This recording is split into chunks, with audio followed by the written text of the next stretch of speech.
All right, here we go, ladies and gentlemen, boys and girls. It's Monday, October 13th, 5:30 in the evening, California. The playoffs start tonight. Dodgers versus the Brewers. And all us Dodgers are nervous because the Brewers are red hot. So, go Dodgers. Anyway, what I wanted to do in this video is last night we had the mini mastermind on the sleepover trade where I tried to explain some of the additional concepts and techniques that I'm using with this trade. And I walked away from that thinking I probably confused everyone more than ever. I don't feel like I'm a great communicator. I stutter and I stumble around. You know, my parents had me in speech therapy as a kid, and they wasted their money. It didn't work. So anyway, what I wanted to do here is just go over like the real live trade example that I put on today that incorporated a lot of that. So this will be like an add-on, an additive to last night's mini mastermind, and hopefully if there was any confusion, maybe this will clear it up. So usually I put these trades on the night before. So in this case, it would have been on Friday evening. I would have put this trade on. But Friday was a huge down day. It was like 200 points down, big crash day. So I didn't put any trade on that day. I waited till this morning, which when volatility is high, you can put these on the same day, like the morning of, like an actual zero DTE trade.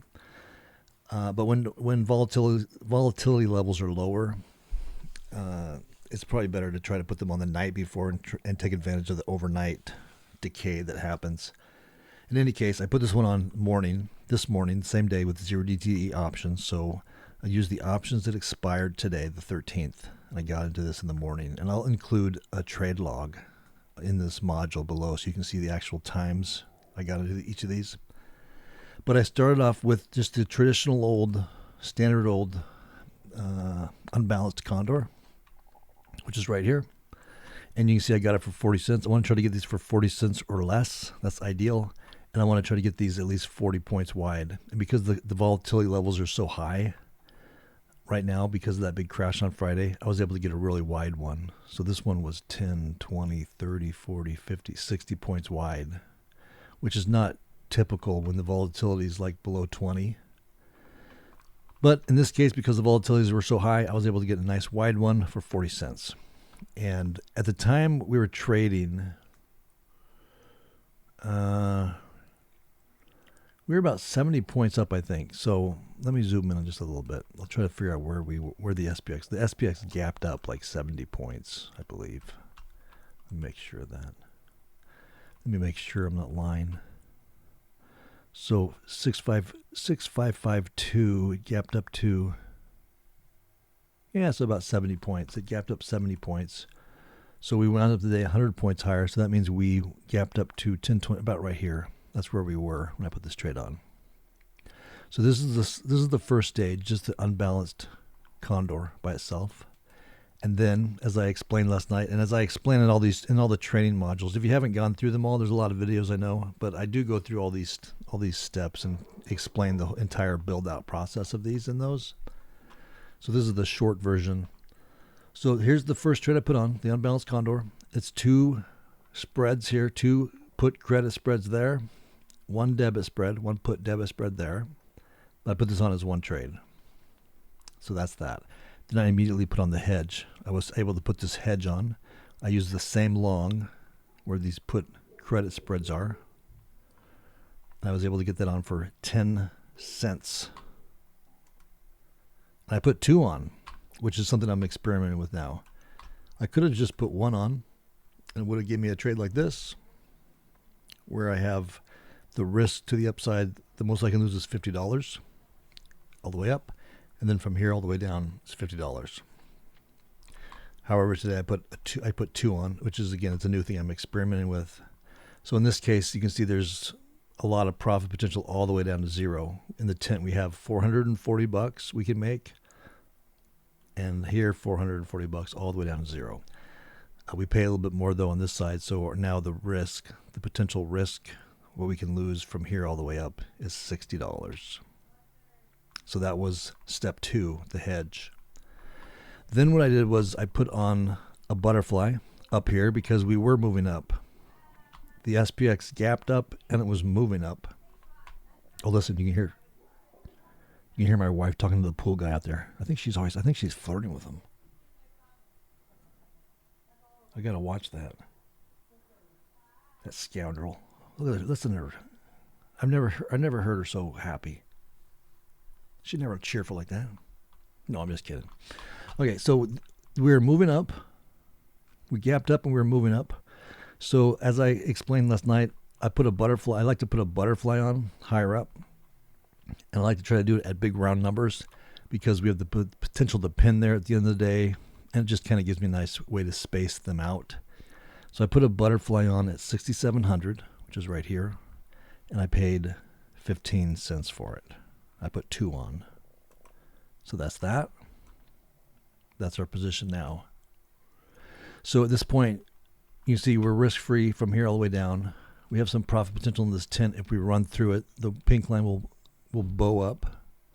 And our risk from here to here in this little trough is now $90 because we bought that butterfly. So now we have $90 worth of risk in there.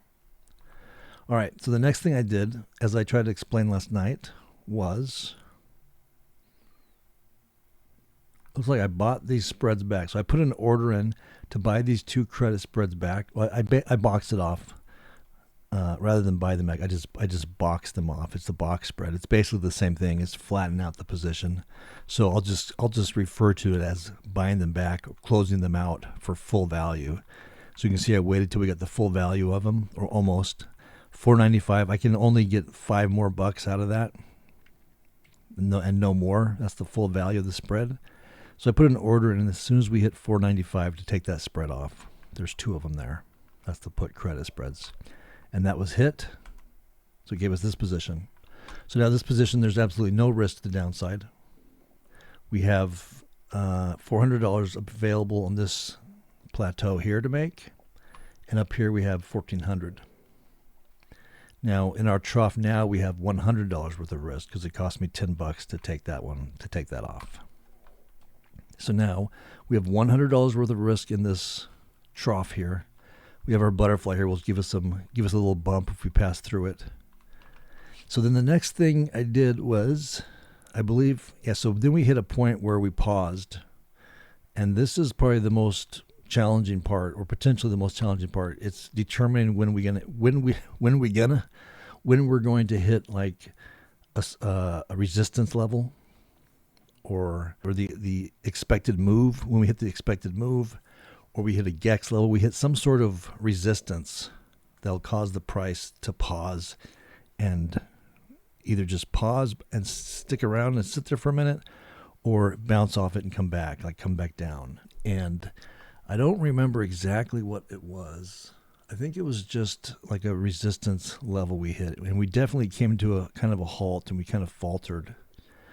And we meandered around for a minute, and then we continued to, we broke through that. We broke through, it was some sort of, it was either a pivot point or resistance. I don't remember, but like pivot points are another thing that I look at. Something that will keep the price from moving forward. And then in that case, if it were to come pull back, I would put on a look mono hands to take advantage of the pullback to bring in profit. In this case, it kind of sat there and did nothing, and then it broke through that level to the upside. So what I did was I put a look ma credit spread on to the upside because we broke through the level going up. So I thought we were going to have a little bit of momentum going up, which I wanted to take advantage of. I'm trying to get rid of this risk now.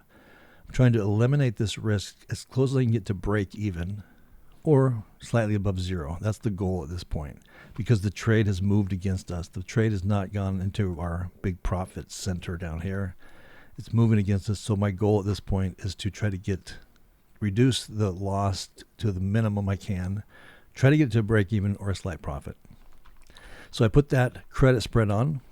It was a bullish credit spread, so it was a put spread right here for 315. It was right at the money. It was a look ma spread.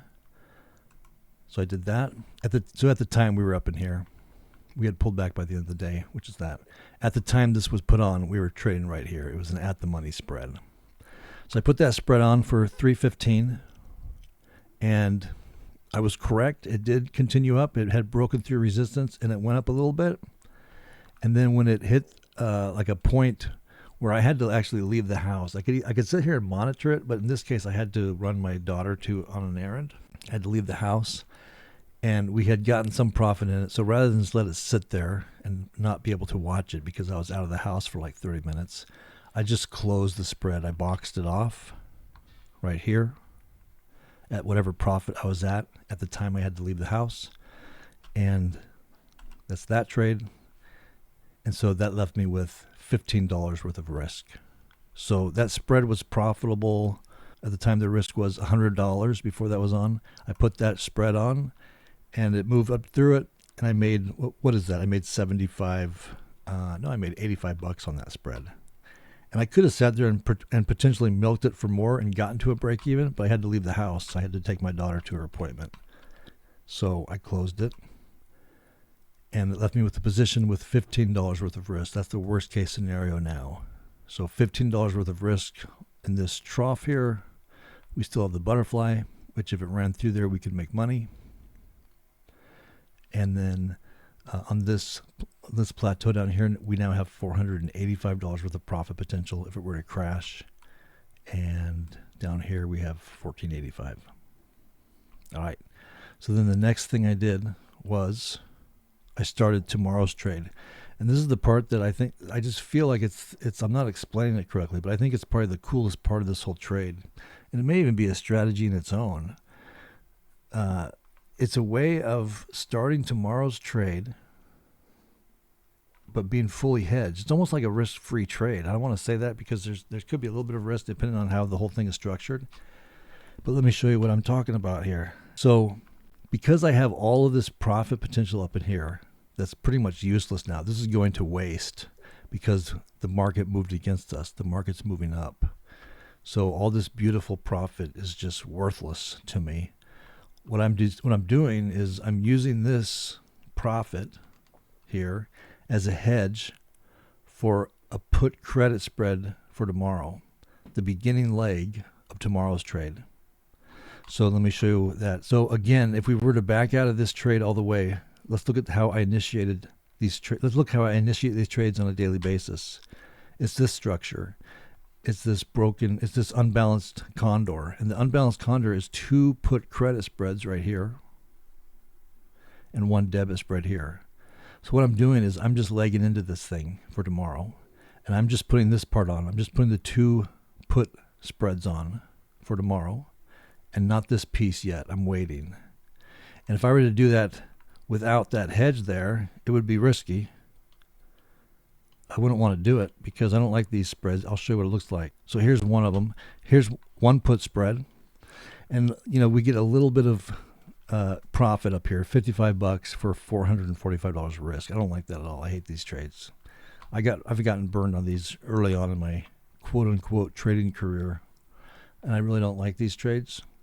So I avoid them. But in this case, I'm not afraid to put it on because, let me turn everything back on up to the point where we're at, which is right here. This is where we're at on today's trade. So if I put tomorrow's put credit spread on that I just showed you with all that risk, we have all this profit to hedge against it.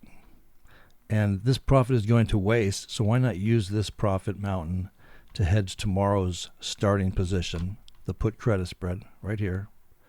So I'll turn that on, and that's what I get. So now I have that same put credit spread on, but there's absolutely no downside risk. There's no risk. It's risk-free, baby. Now, if we look closely, we can see this blue line, like right in here, there is some risk. There's $45 worth of risk right there. But if the SPX were to start to move down, I could quickly fix that. I could just butterfly that spread off. I could do a lot of things. It's much different. It's vastly different than this risk. This is like this is $450 worth of risk for tiny profit potential. That sucks. But because I'm using that hedge now from today's trade, that useless profit mountain that I have on the downside, check that out. Worst case scenario, $45 worth of risk right there at that corner, which is really improbable it's going to land there. I mean, it could, but I could do stuff before that happens. Well, if this thing were to move down, I could do things to fix that. And if it crashed down hard, I'm still profitable. Up here, I'm profitable to the tune of $420 to $253, and then up here to $1,200. So I'm actually hoping that the SPX does move against that put credit spread that I just sold, because it'll make me money, right? It's kind of like a risk-free trade. I think this is potentially a strategy on its own, just doing this every day, just doing enough contracts where you can sell that and milk it. Or just do what we're doing here. Put these sleepover trades on. If it moves our way, we make money. If it doesn't, we just do this. We start tomorrow's trade, the naked put credit spreads, and we'll still be profitable, but it crashes against us. Or we can just wiggle our way out of these if it stays up here where it's at. So I put these on in stages. I want a total of 2 put credit spreads for tomorrow's trade. So that's the first one I put on. And the market moved against it, kept moving up against it. So then I staged into the second one, a little higher up. So I put a total of 2 put credit spreads on, but not at the exact same strikes. You can see this one is a 40-45. Then the market continued to move up. And then I put the second one on a little bit higher up. It created this trade. So now there's a total of 2 put credit spreads on for tomorrow, which is what we need for our sleepover trade for tomorrow, for the lower part of it. So now there's 2 put credit spreads on, and the worst case scenario now is that this amount of money that I brought in from tomorrow's put credit spreads has bumped us up higher. Remember, this risk here before was like minus $15. Now where we're at, we have a total profit of $61 right here. And it grows if we go up. Now if it moves against us, we come down here. In this corner we have $100 of risk, which is not great, but there's things we can do to fix this. We can just release those 2 put credit spreads for tomorrow, or just butterfly them both off and get the whole thing level and flat again. So it's not the end of the world. I mean, it's not completely risk-free right here, but it's pretty darn close. I mean, it's good enough for me. This is kind of later on in the day too. So if this thing were to come down and move against me, worst case scenario is $100, which is what we had at some point anyway in this trade. And there's things that we can do to fix it to get rid of that. We may still have some loss in there, but $100 is manageable. And if it keeps going down against us, against those 2 put credit spreads, because of that profit mountain that we had for today's trade right here, up in here we can make 346, all the way down to basically break even at this corner. But all this is profit. And then if it keeps going down, we have up to $950 here to continued profit all the way down. So this is the coolest part about this sleepover trade, I think. This is a super cool way to cycle these things on. Just kind of keep rolling the trade day by day, starting the next trade by using the profit potential in the tent from today's trade as a hedge. So hopefully I'm not beating a dead horse here. Hopefully I've explained that in a clear way so that you get, because I think that this is a really cool, super cool way to trade this. This is a really cool strategy or technique. So anyway, that's what I did there. So I sold those 2, starting off tomorrow's trade. So let's continue down here. Okay, this is from a different account. This is not. I'm going to get rid of this one. This is not part of this trade. Okay, so then now what I did was, at this point, as we were meandering around up in here, it continued to kind of move against us, and the 2 put credit spreads for tomorrow's trade that I had placed, they both became profitable. So let me just take everything off and show just the 2 put credit spreads for tomorrow's trade that are embedded in that position. So it's this one and this one. And you can see there's kind of a little bump there because, again, they're 2 put credit spreads, but they're not the identical put credit spreads. They're sort of, they're staggered, because I just got into one after the other. I let one get into profit, then I put the other one on. And so then at this point, I just put that debit spread, the put debit spread for tomorrow, the other half of the sleepover trade. And I got that cheaper than I would have if I would have put the whole thing on at once. So by doing it this way, I was able to leg into tomorrow's sleepover trade in a completely safe way, because I had that hedge from today that just, there's no risk really at all.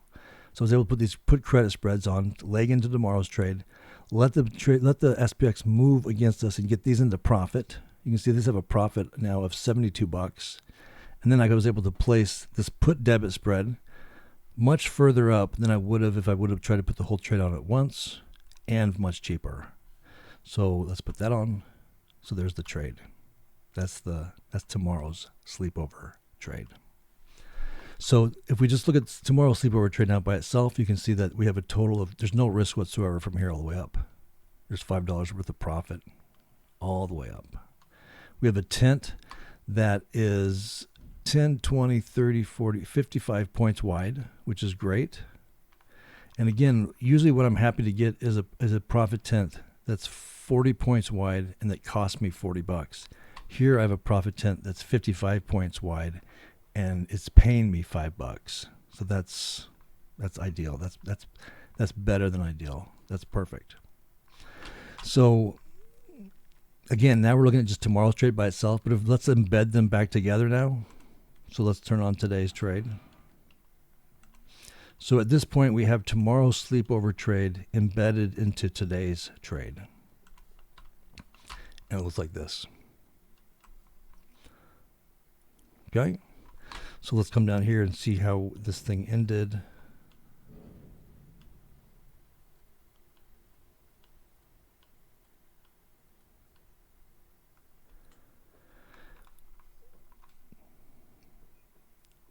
So now we see them both together. So at this point, combined together, we have a profit of $18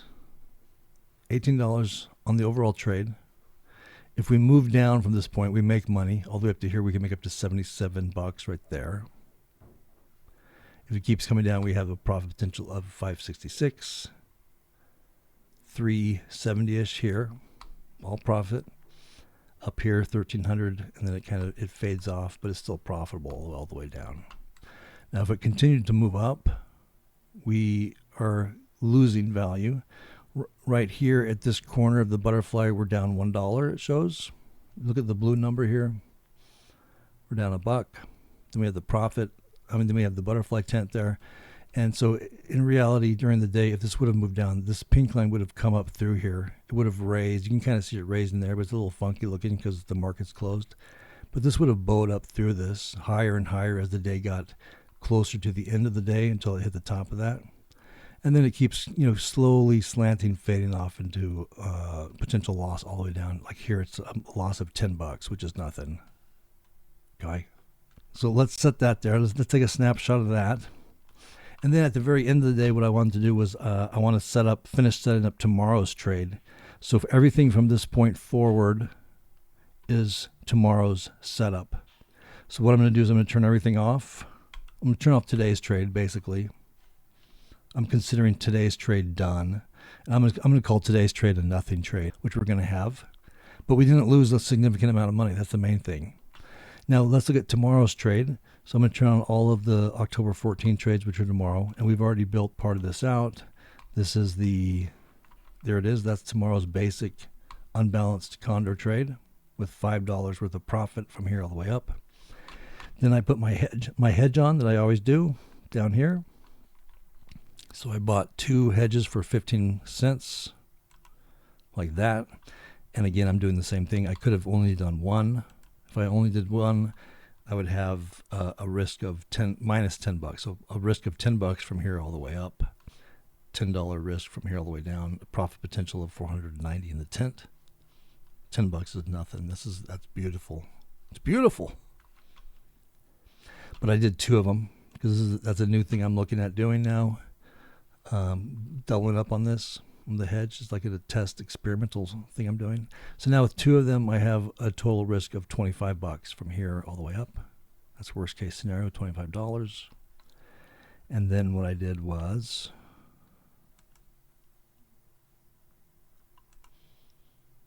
so this is interesting. So then what I did was I think we had like an hour or 2 left. So I sold another put credit spread in here just to try to bring in some extra juice. Let's just call it a juicer I sold another put credit spread for about $60 right here, just to try to bring in some extra income with the intent to close it or butterfly it off before end of day because we were continuing to move up. So there it is. That's the put credit spread. Additional. So this is the third put credit spread now. Additional put credit spread. And again, this is just a quick trade. This is like a scalping trade, basically. I'm just trying to get some credit out of this. And then my intent is to close it before end of day. But this is what it looks like with it on. So even with this on now, you can see that the risk is, there's no real risk in the whole trade. Worst case scenario is that we make $35 from here all the way up, $35 here all the way down. There's this valley, but you know how I feel about those. I can deal with those. That's nothing. So I put that credit spread on, and then I waited for it to drain some value, which it didn't really. Oh, it did a little bit, because you can see I butterflied it off right here. I waited around. The SPX kind of just went up a little bit, and then it kind of meandered around. Some value was taken out of that, which allowed me to butterfly the spread off, and I'll show you that just by itself. So this is the put credit spread I put on that we were just looking at. And then by end of day, I just butterflied it off like this. I bought the debit spread on this side for the same amount of money, which gave me a risk-free butterfly, basically zero. There's no risk at all from here all the way up. There's no risk from here all the way down. But there is this nice tint over the 6,600 level. That was intentional. I wanted to put that over 60, a big round number, which it may. There's in my book, there's a higher probability that it may pin there at end of day tomorrow. We don't know, but rather than have one at 65.80, I'd rather set this specifically over a big round number, which is why I did it there. So now let's turn everything back on for tomorrow's trade. That's where we're at now. Let me back out by one. So here's where we were when I sold that credit spread, that juicer, try to bring some extra juice. And then as we got towards the end of the day, I butterflied it off, which I just showed you, and it gave us this position. So this position here, we have a total risk of $25. That's the worst case scenario. $25 here all the way up. And we have a nice little profit mountain here over 6,600. We're going to make up to 975. And then on this plateau here, we can make 475. And here we can make 475. We have a little bit of risk here, but you can see we're floating nice and high over that. And so then I ended out the day by just buying a butterfly at 6,700, the big round number here, just in case SPX continues to move up against us. This gives, as I tried to explain in the mini mastermind last night, I can put these butterflies on. If I can get them cheap enough, I'll put some butterflies up here just in case it keeps moving up. It gives me a little bit of profit potential to save the trade or bring it into profit. Or I could rip the wing off if I get it cheap enough during the day and create like a nice high cliff here where it could run into, if it kept moving up pretty hard and I had just half of the butterfly on, as I showed in the mini mastermind, you have a lot of a potential profit up all the way up to the moon, basically. So I put in an order to buy these at 10, and it didn't get filled. So I bumped it up to 15, and one got filled at 15, and then the other didn't. So then I bumped the last one to 20, and I got filled on that one. So that's the final position right there. So the final position is worst case scenario, there's a loss in this trough of $60, which I will have to deal with tomorrow if we continue to move up in the ways that I explained in the mini masterminds thing we did the other night. With the look-ma trades and the different ways I was showing how I will try to bump that up if I need to. If it moves down, you can see that we're already, because of this nice overhedged cliff here, it's pulling that pink line up. So this shows a profit right now of $41. If we were to move down, I believe we would still be in profit. You can see the pink line is just profit all the way up, just ramping up into the tent. So a move down is great. And if it moves against us, we just deal with it like we talked about in the mastermind, using this butterfly to potentially give us some profit if it runs through there. Or if I can take this wing off cheaply, I can create like a nice big cliff here of profit that it could run into. So I'm going to leave all the real trading logs below this video. There may be some other trades in that log that are unrelated to this, because I do a lot of different trades during the day, and I don't have any way to sort them, so they may be kind of mixed in. But if you look for the ones that match all of these that we went through, you can see what times they were placed and the fills and everything, which are the same as you'll see here. So let me know if that's helpful. And if you have any questions or anything, let me know. That's it. See ya.